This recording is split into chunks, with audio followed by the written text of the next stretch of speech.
orang tua saya, ayah saya, sering ikut rombongan ziarah Wali Songo. Saya takut ayah saya terjebak dalam syirik. Kalau dilarang, ayah tidak mau.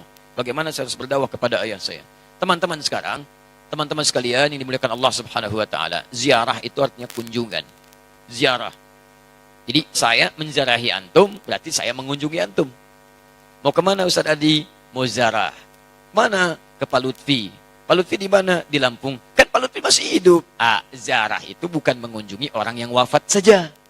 Ziarah itu bisa diartikan mengunjungi orang yang masih hidup. Bisa. Jadi ziarah artinya kunjungan. Kunjungan. Baik ya?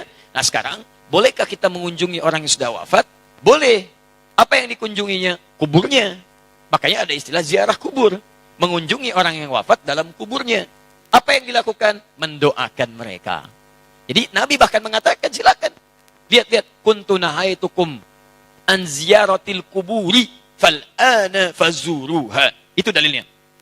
Dulu saya pernah larang Anda untuk ziarah kubur. Dulu itu saat iman lemah. Ada kebiasaan di jahiliyah. Kalau ada orang meninggal, itu mereka meratap-ratap.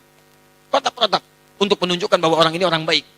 Diratap, ada yang rubuk-rubuk rambut, ada yang mukul-mukul begini. Bahkan nanti gini, saking populernya kesan itu dianggap orang baik, sampai ada jasa penyewaan orang nangis. Jasa nyewa orang nangis. Jadi kalau ada dikenal orang buruk misalnya, disewa nih, berapa orang? Rombongan, untuk nangis saja. Nangis, terus meratap-ratap. Ada itu, zaman jahiliyah. Jadi begitu ada kebiasaan seperti itu, jadilah kultur di masyarakat. Biasanya budaya itu muncul karena biasa. Biasa itu dari kebiasaan. Kebiasaan begitu jadi tradisi nantinya. Maka ketika ada tradisi itu kuat di masyarakat, iman mulai lemah. Di awal-awal, iman masih lemah maksud saya. Karena masih lemah, belum ada penguatan tauhid yang kuat, muncul kebiasaan itu, maka dilarang oleh Nabi sallallahu alaihi wasallam untuk sementara waktu ziarah kubur. Larangan datang. Kenapa dilarang? Bukan gak boleh ziarah. Bukan gak boleh ziarah. Larangannya karena dikhawatirkan ketika ada yang meninggal, tradisi tadi lebih kuat daripada awal-awal keislaman, muncullah seperti itu.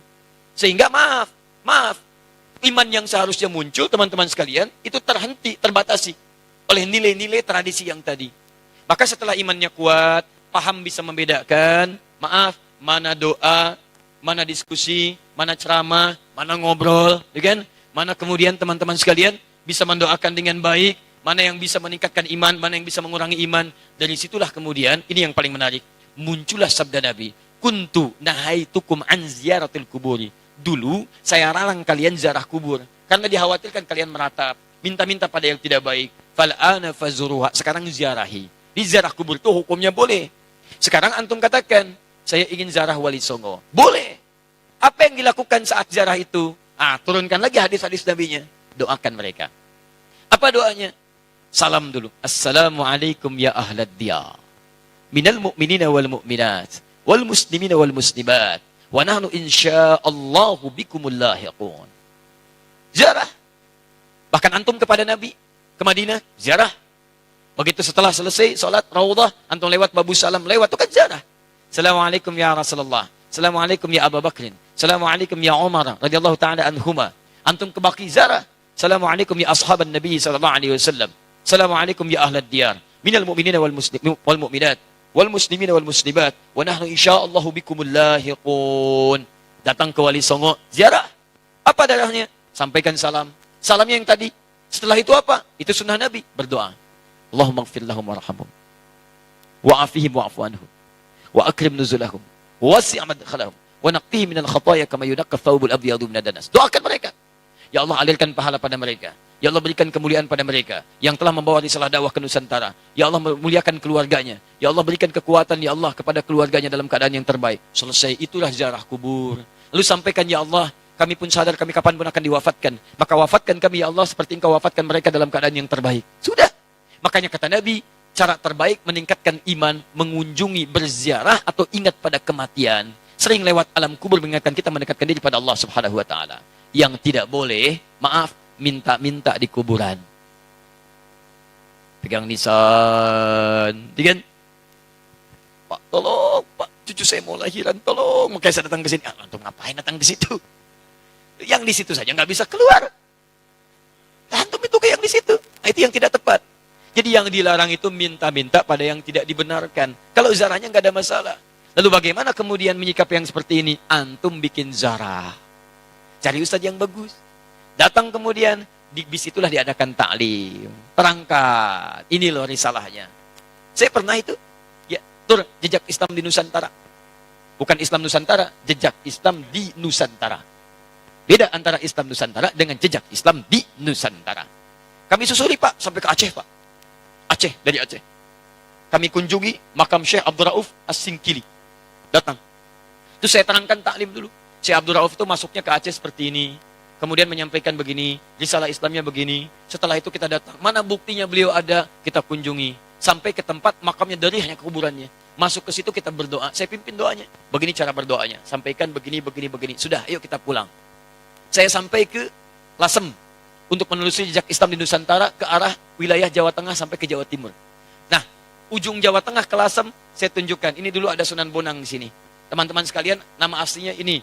Asalnya begini, ininya begini. Dari mana taunya apakah itu fiktif? Ayo kita lihat. Susuri tempatnya. Ini tempat beliau. Ini tempat awal merapatnya. Ini tempat keluarganya. Ini pas sujudannya. Sampai saya hitung berapa anak tangga sampai ke atasnya.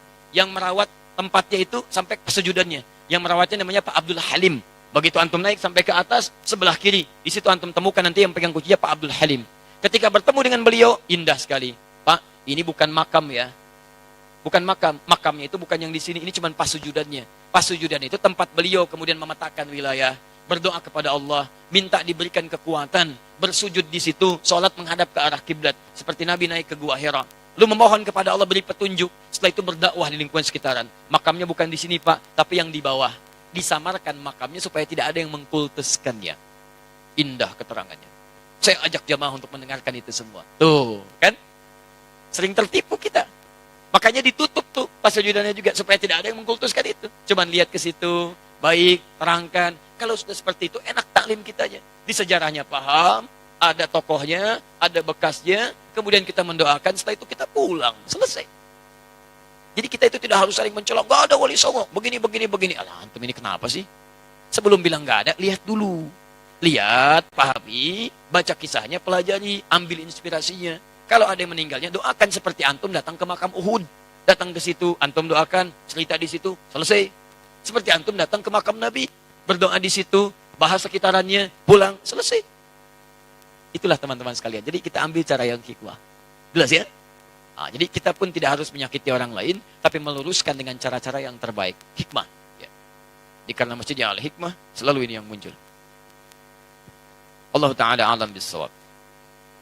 Jadi itu kalau ada sesuatu yang kurang berkenaan, kita cari cara yang lebih baik. Cara lebih baik. Ini sudah kebiasaan, zarah berangkat gini. Kita ketahui ada sesuatu yang kurang baik di dalamnya. Antum bikin zarah yang lain. Cari ustadz yang bagus. Di situ terangkan sejarahnya macam-macamnya, kunjungi, terus cari tempat-tempat yang terbaik. Kalau sudah paham seperti itu, pelan-pelan nanti akan terbuka hatinya. Allah Ta'ala a'lam bissawab.